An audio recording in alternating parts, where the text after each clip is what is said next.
여러분 행복하십시오. 성령 충만하십시오. 아멘.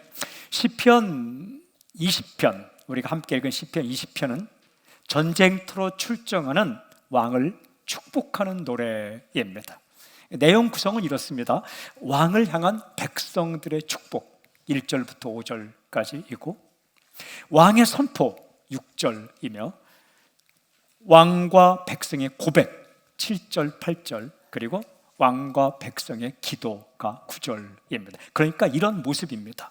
전쟁터로 나가기 전에 왕이 대표로 예배를 드리고 있습니다. 그 백성들은 왕을 향해 축복의 노래를 부르는 거죠.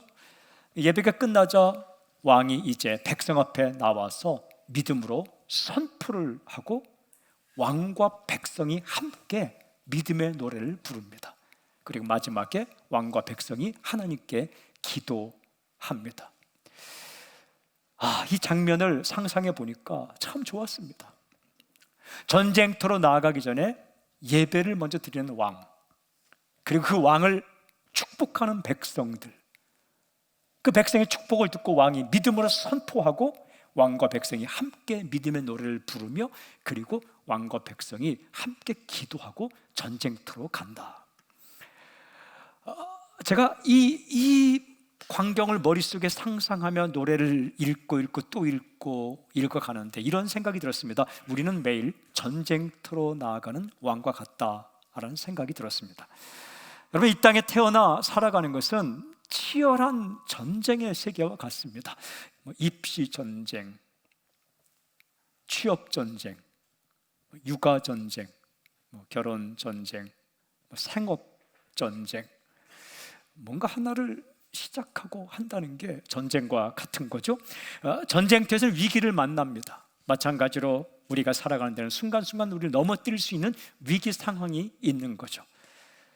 이 전쟁터로 나아가는 왕을 축복하는 노래를 전쟁터 같은 인생터로 나아가는 우리를 향한 축복의 노래로 읽어보니까 은혜가 되었습니다.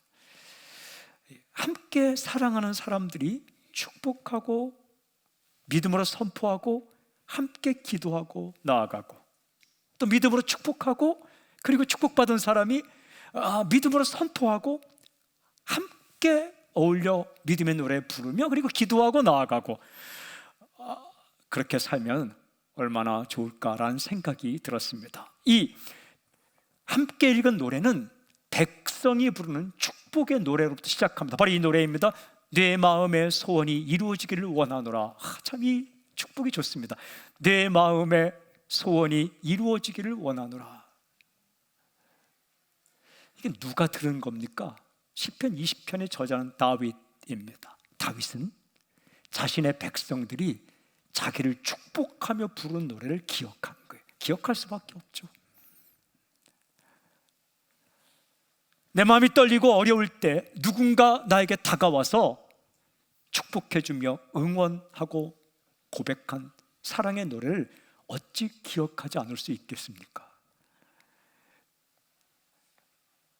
내가 힘들고 어려울 때 나의 부모가, 나의 가족이, 나의 믿음의 공동체가 나를 향해 축복을 선언한 노래는 가슴 깊이 남아서 기억하는 거죠. 다윗은 시편 20편을 지으면서 자신이 들었던 백성들의 축복문을 1절부터 5절까지 이렇게 기록합니다. 제가 끊지 않고 그대로 읽겠습니다. 환난 날에 여호와께서 네게 응답하시고 야곱의 하나님의 이름이 너를 높이 드시며 성소에서 너를 도와주시고 시온에서 너를 붙드시며 네 모든 소재를 기억하시며 네 번제를 받아주시기를 원하노라.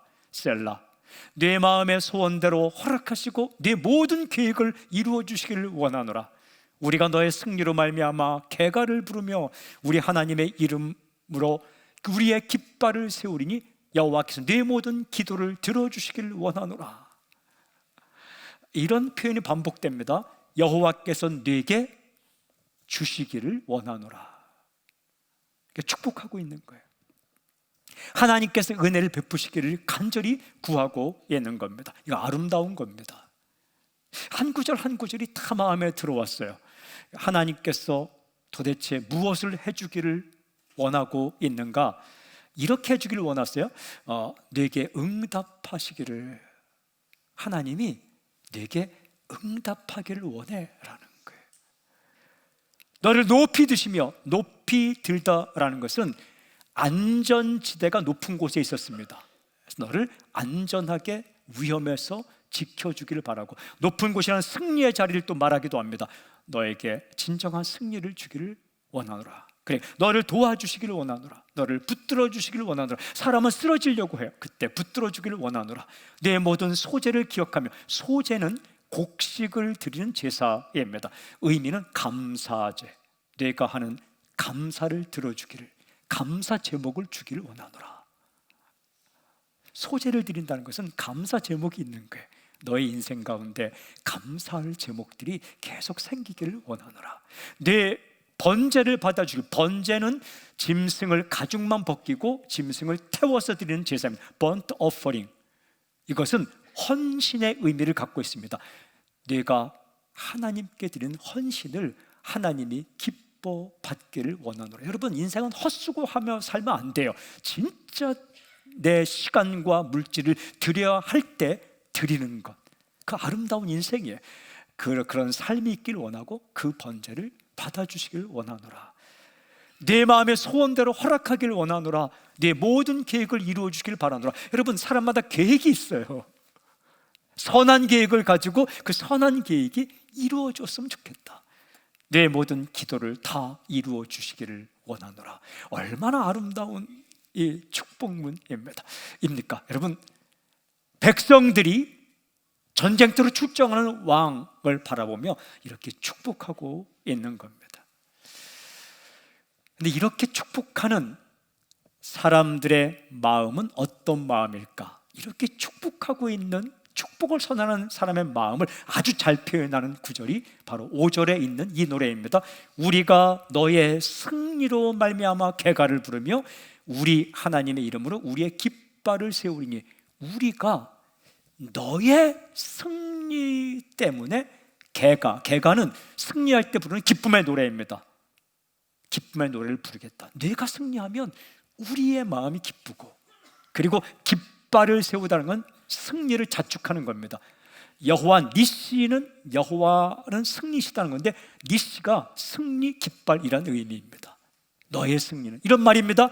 너의 승리는 바로 우리의 승리다. 이런 마음으로 축복하는 거예요. 너의 승리는 우리의 패배다, 이런 마음이 아니에요. 너의 승리는 곧 우리의 승리다. 여러분, 공동체에 속한 사람은 삶이 서로 연결되어 있는 거예요. 가족이 그렇습니다. 교회가 그렇습니다. 중보기도는 이런 마음으로 하는 거예요. 너의 형통은 나의 형통이고 너의 승리는 나의 승리다. 축복은 그런 마음으로 하는 거예요. 이 마음으로 진심을 꾹꾹 담아서 노래를 부르고 있습니다. 다윗은 그 노래를 들었습니다. 얼마나 행복했을까요? 저는 먼저 선포합니다. 이 축복의 노래가 오늘 당신의 노래가 되길 주님을 선포합니다. 이 백성이 부르는 이 축복의 노래를 다윗이 듣자마자, 이제 예배가 끝났습니다. 예배가 끝난 이 왕은 이렇게 선포의 노래를 부릅니다. 하나님이 자기 백성을 구원하시는 줄 내가 아노라. 축복을 들은 왕이 선포하는 겁니다. 6절, 여호와께서 자기에게 기름 부음 받은 자를 구원하시는 줄 이제 내가 아노니 그의 오른손에 구원하는 힘으로 그의 거룩한 하늘에서 그에게 응답하시리로다. 굉장히 중요한 구절이 있습니다. 내가 아노니, 나는 분명히 알고 있습니다. 무엇을 알고 있다는 거예요? 하나님께서 자기에게 기름 부음 받는 자를 구원하시는 줄을 알고 있다. 그 오른손으로 구원하는 힘으로 나를 구해 주실 것을 알고 있다라는 고백입니다. 기름 부음 받은 자라는 것은 하나님의 선택을 받은 자라는 의미입니다. 자기 백성을 의미하는 거예요. 이 히브리 말로 그는 메시아인데 헬라 말은 그리스도입니다. 우리가 예수 그리스도 할 때 그리스도가 바로 기름 부음 받은 자. 구약 시대에는 어떤 사람이나 물건을 구별해서 따로 세울 때 기름을 부었습니다. 왕, 제사장, 예언자의 머리에 기름 부었어요. 하나님께서 인간 구원을 위해 따로 기름 부어 세운 단 한 분이 예수님, 그래서 그리스도라고 말하는 거예요. 여기서 그리스도는 기름 부음 받은 자는 1차적으로는 왕을 가리키고 2차적으로는 하나님이 선택한 자기 백성, 하나님께서 자기 백성을 구해주시고 지키는 것을 내가 안다라고 왕이 선포하는 거예요. 이 광경이 참 좋습니다. 백성들은 왕을 축복했는데 왕이 예배 마치자마자 나와서 나는 이제 압니다, 하나님께서 자기 백성을 지킨 줄 압니다 라고 선포하는 거예요. 근데 여기서 굉장히 중요한 한 가지 사실이 있어요. 구원하시는 줄이라고 말할 때, 하나님이 자기를 구원하신다라고 말할 때 구원하신다는 동사의 시제가 무엇일까? 미래일까? 앞으로 될 일이니까? 아닙니다. 그래서 완료 시제를 쓰고 있습니다. 완료란 이미 끝나버린 것을 나타낼 때 쓰는 시제입니다. 무슨 뜻이냐? 앞으로 하나님께서 구원하시고 구해주실 것인데, 이것은 이미 일어난 사건처럼 100%지 완전히 확실한 사실이다. 하늘이 두 쪽 나도 일어날 일이다. 예언적 완료라고 말합니다. 앞으로 일어나진 않았지만 과거의 완료 형태로 일어난 것처럼 확실한 미래를 말할 때 쓰는 시제입니다. 이게 믿음의 고백이에요. 하나님께서 나를 반드시 구해 주실 것을 내가 믿는다, 이런 의미입니다. 하나님은 반드시 나를 구해 주실 것이다, 이 선포하는 거예요. 이게 참 기가 막힌 거예요. 당신이 가족을 이렇게 축복했는데 그가 어느 날 이렇게 말하는 거예요. 나 알아, 하나님이 내가 하나님의 사람이니까 구해 주실 것을 내가 알아, 지켜주실 것을 내가 알아 라고 고백하는 순간 얼마나 행복할까요? 축복은 가까이 있는 사람에게만 하는 거 아닙니다. 이 세계는 연결되어 있기 때문에 우리가 이 순간 이 자리에서, 당신이 이 순간 이 자리에서 멀리 떨어져 있는 가족을 향해, 멀리 떨어져 있는 공동체 일원을 향해 선포하고 축복하면 그 축복의 선언이 임하는데, 어느 날 그가 당신 앞에 나타나서 혹은 다른 방법을 통해서 이제 내가 알겠어, 하나님이 나를 사랑하시네, 이런 아름다운 광경. 이때에 왕을 축복한 백성과 또한 그 백성이 축복을 받은 왕이 선포한 이후에 왕과 백성이 함께 노래를 부릅니다. 그 노래가 바로 이 노래입니다. 우리는 일어나 바로 서리라. 7절 8절이 왕과 백성이 함께 부른 노래. 저는 이 노래가 참 좋았어요. 이 노래를 가족들이 함께 부를 수만 있다면, 이 노래를 우리 교회 성도님들이 함께 부를 수만 있다면, 이 노래를 어떤 순간이든지 축복하는 자와 축복받는 자가 함께 부를 수만 있다면 참 좋겠다. 7절 8절 노래. 그래서 7절 8절을 함께 읽겠습니다. 7절 8절 우리 함께 시작. 어떤 사람은 병거, 어떤 사람은 말을 의지하나 우리는 여호와 우리 하나님의 이름을 자랑하리로다. 그들은 비틀거리며 엎드러지고 우리는 일어나 바로 서도다. 잘 읽으셨는데 이 음성은 흥분한 음성은 아닌 것 같아요.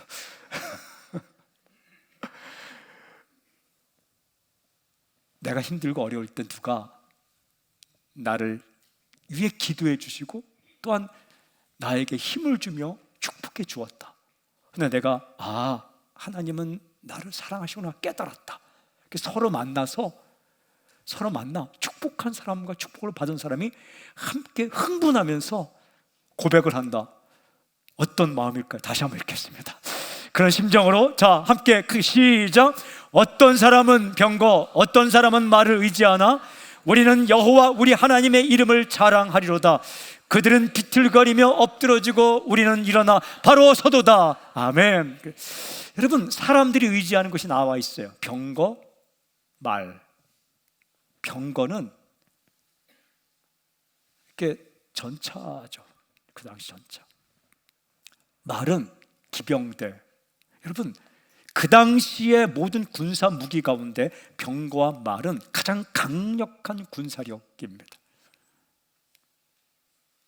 병거, 말은 군사 가운데 가장 강력한 군사력입니다.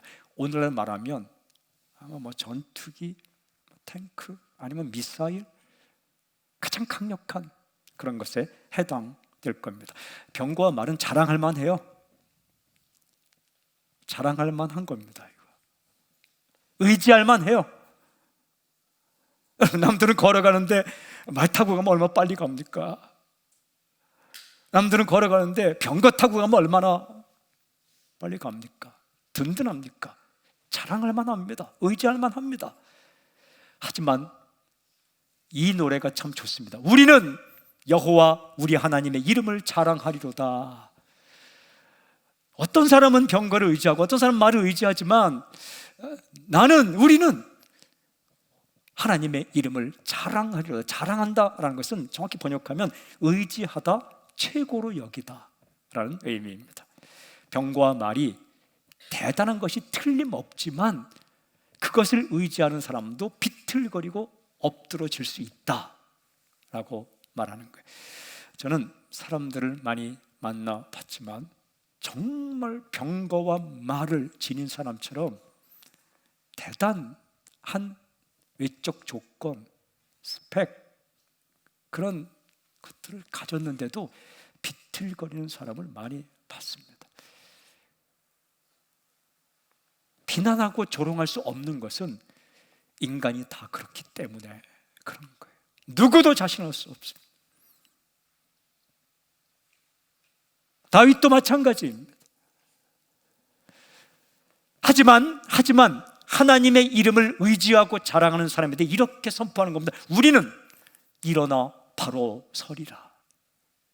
영어 번역이 기가 막히게 돼 있어요. We rise up and stand firm 됐어요. 우리는 rise up, 일어날 것입니다. 그리고 and stand firm, 견고하게 stand, 서게 될 것입니다. 때로는 좀 비틀거릴 수 있지만, 때로는 넘어질 수 있지만, 때로는 엎어질 수 있지만 다시 일어날 것이며, 그리고 견고하게 든든하게 서 있을 것입니다. 우리는 일어나 바로 서리라. 이 확신의 노래가 참 좋았습니다. 이 노래를 그대로 적어놓고 몇 번을 읽고 외쳤는지 모릅니다. 이 노래로 제가 기도했습니다. 하나님, 나의 가족들이 이 세상 한복판에서 일어나 바로 서게 해주십시오. 우리 사람 살리는 교회 성도들이 전쟁터와 같은 이 세상에서 힘든 일을 당하더라도 하나님을 의지하고 하나님의 도우심으로 다시 일어나고 바로 서게 해 주십시오. 우리는 일어나 바로 서리라. 이 노래가 참 좋아서 오늘 설교 제목으로 정했습니다. 이 축복하고 선포한 백성과 왕, 그들이 함께 부른 이 믿음의 노래, 우리는 일어나 바로 서리라. 말을 의지하고 병거를 의지하는 사람들은 비틀거리고 넘어질 수도 있지만, 하지만 하나님의 이름을 의지하고 하나님의 이름을 자랑하는 우리는 반드시 다시 일어날 것이며 반드시 굳건하게 서게 될 것이다. 이 외침의 노래가 참 좋았어요. 그런데 중요한 것은 인생이라는 게 결단만으로 되지 않는 거예요. 인생이라는 게 큰 소리 친다고 되는 게 아니에요. 마지막 노래는 바로 기도의 노래입니다. 왕과 백성이 함께 이 노래 불러요. 하나님 구원하소서. 하나님 구원하소서. 마지막 구절, 여호와여 왕을 구원하소서. 우리가 부를 때에 우리에게 응답하소서. 이 노래를 부릅니다.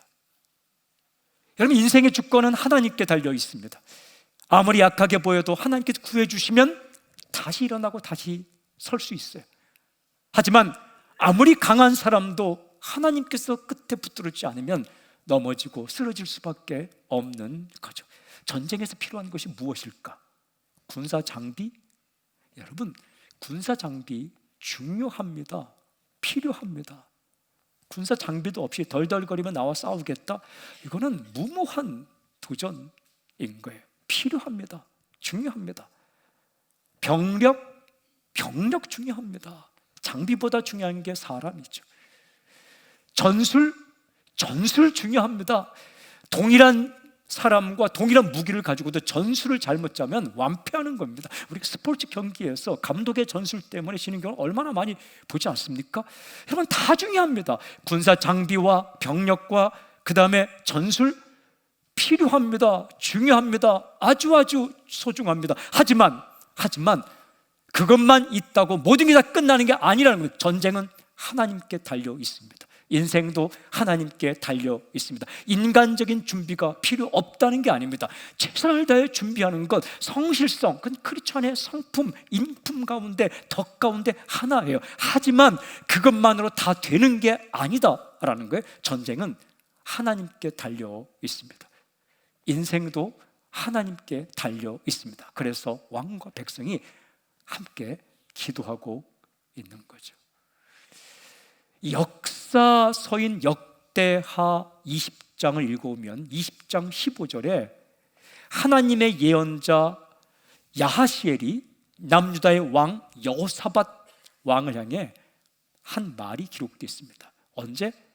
전쟁하기에 앞서서 암몬, 모압, 마온 3개국 연합군이 쳐들어왔고 남유다 여호사밧 왕이 전쟁을 해야 돼요. 여러분, 여호사밧 왕은 대단한 왕입니다. 여호사밧 왕 때 영토가 굉장히 확장되었습니다. 전쟁 굉장히 잘하는 왕입니다. 아마 남유다 왕 가운데 전쟁 랭킹 따지면 거의 1위에 들어갈 거예요. 굉장히 잘하는 왕입니다. 그런데 그 왕을 향해 하나님께서 야하시엘을 보내어 이렇게 말씀하셨어요. 역대하 20장 15절, 너희는 이 큰 무리로 말미암아 두려워하거나 놀라지 말라. 이 전쟁은 너희에게 속한 것이 아니요 하나님께 속한 것이니라. 여호사밧이 떨었다는 거예요. 애들 말로 쫄았다는 거예요. 인간이에요, 이게. 인간이에요. 아무리 경험이 많아도, 아무리 병력이 많아도 두려워할 수 있는 거예요. 다윗도 마찬가지입니다. 전쟁은 하나님께 속한 것이다. 하나님을 의지하지 않고 자신만을 의지하는 사람은 결국 비틀거리고 쓰러지겠지만, 하나님을 의지하는 사람은 다시 일어나고 꿋꿋이 서게 될 것이다. 지금까지 한 번도 비틀거리거나 넘어지지 않았는데 지금 처음 넘어졌다. 심각합니다. 인생에서 한 번도 실패한 경험이 없는데 최초로 실패했다. 엄청나게 심각합니다. 근데 다시 일어나지 못했다. 그럼 끝입니다. 하지만 넘어졌는데 다시 일어났다. 또 넘어졌는데 다시 일어났다. 25번 넘었는데 26번째 일어났다. 그러면 서 있는 겁니다. 그가 승리자입니다. 하나님을 의지하면 때로는 비틀거리고 넘어질 수 있지만 다시 일어날 것이며, 그리고 마침내 서 있게 될 것이다 라는 노래를 부르고, 그렇게 하나님 구해 주십시오 라고 기도하는 거예요. 제가 이 말씀을 이렇게 묵상하고 기도하는데 예수님과 베드로의 이야기가 생각이 났어요. 마태복음 14장에 보면 예수님께서 이렇게 베세다 광야에서 오병이의 기적을 일으킨 다음에 제자들을 먼저 배를 태워서 갈릴리 바다 건너편으로 보냅니다. 예수님 뭐 하시는가? 이렇게 뒷정리를 하셨어요. 사람들을, 이제 많은 사람들을 집으로 다 보내고 이제 제자들을 만날 생각을 했죠. 근데 제자들이 타고 가는 배가 풍랑을 만나게 되었습니다. 바다 한복판에서 거센 바람을 만나서 물결이 높이 일고 배는 이리저리 흔들리고 이제 빠져 죽게 되었습니다. 그때에 예수님께서 물 위를 걸어서 오셨어요. 왜 물 위를 걸으셨는가? 배가 없기 때문에 걸어서 간 거예요. 제자들에게 갔습니다. 이때에 제자들이 어떻게 혼비백산합니다. 유령이다, 난리가 났어요.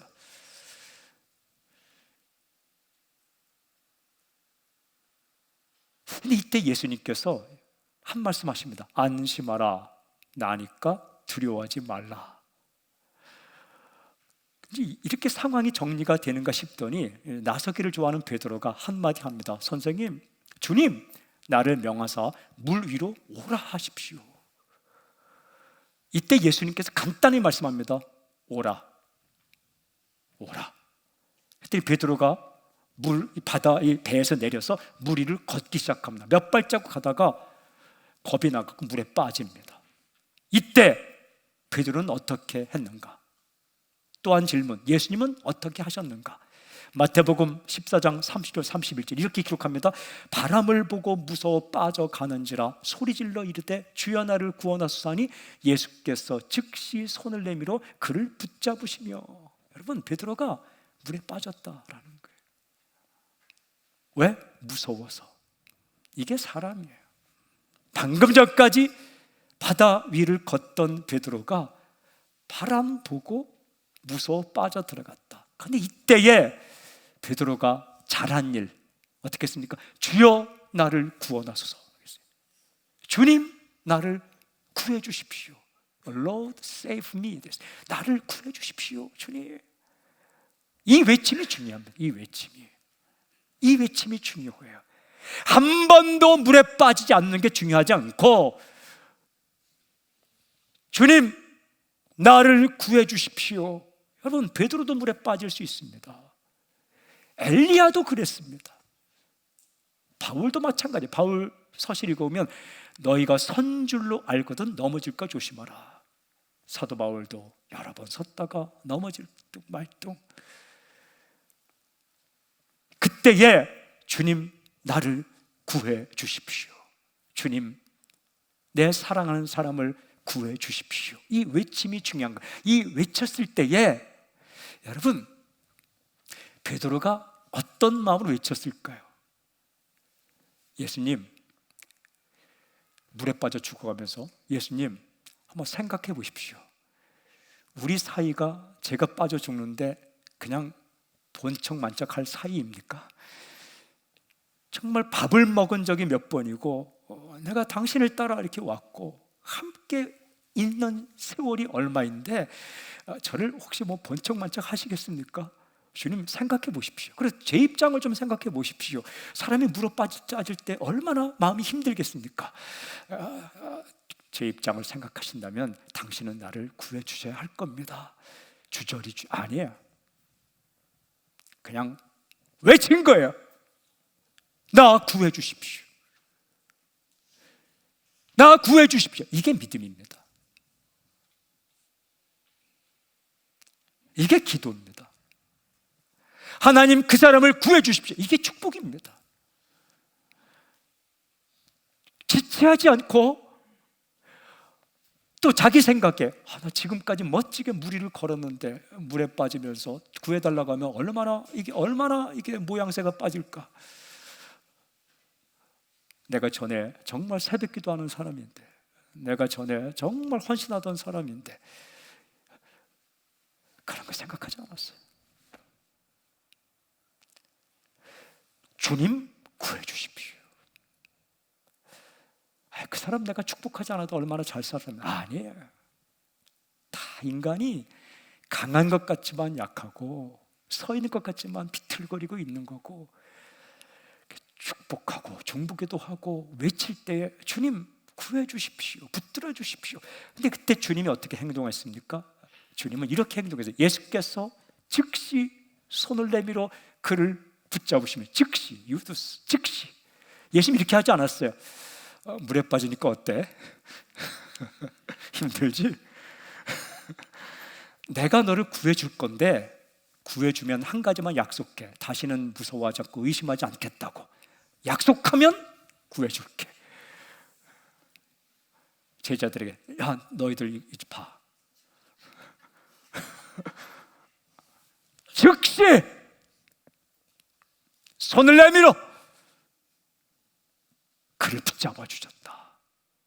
그리고는 뒤에 믿음이 적은 자여 왜 의심하였느냐 한 말씀 하세요. 그거는 믿음이 적은 자여 왜 의심하냐 이 말이 아니고 헬라어 그대로 보면 왜 의심했어? 그러니까 빠지잖아. 왜 의심했어? 그러니까 빠지잖아. 앞으로는 의심하지 마, 무서워하지 마 라는 사랑의 언어인 거예요. 손을 내밀어 주셨습니다. 붙잡아 주셨습니다. 건져 주셨습니다. 배에 있는 사람들이 주님이시구나. 믿음의 체험을 하게 되었습니다. 사랑하는 여러분, 인생은 전쟁과 같습니다. 인생은 풍랑치는 바다에 서 있는 것과 같습니다. 전쟁터에 위기가 있습니다. 바다 위에는 늘 바람과 파도가 있습니다. 위기 상황을 맞이할 수 있다는 거예요. 그렇게 살아가는 우리는 항상 연약합니다. 그러기에 서로 축복하며 사십시오. 그리고 믿음의 선포의 노래를 부르십시오. 그리고 그 선포로 끝나지 말고 기도하십시오. 그때에 우리는 다시 일어나 바로 서게 될 것입니다. 전쟁터와 같은 인생터에서 믿음의 사람이 부르는 이 시편 20편의 이 노래, 우리는 일어나 바로 서리라. 우리는 일어나 바로 서리라. 이 노래가 당신의 노래가 되기를 저는 선포합니다. 당신 가족의 노래가 될지어다. 우리 교회의 노래가 될지어다. 할렐루야. 우리를 구해주시고 붙들어 주시며 이렇게 세우시는 주님을 찬양합니다. 할렐루야. 아멘. 주를 높여 드립니다. 할렐루야. 아멘. 아멘. 아멘.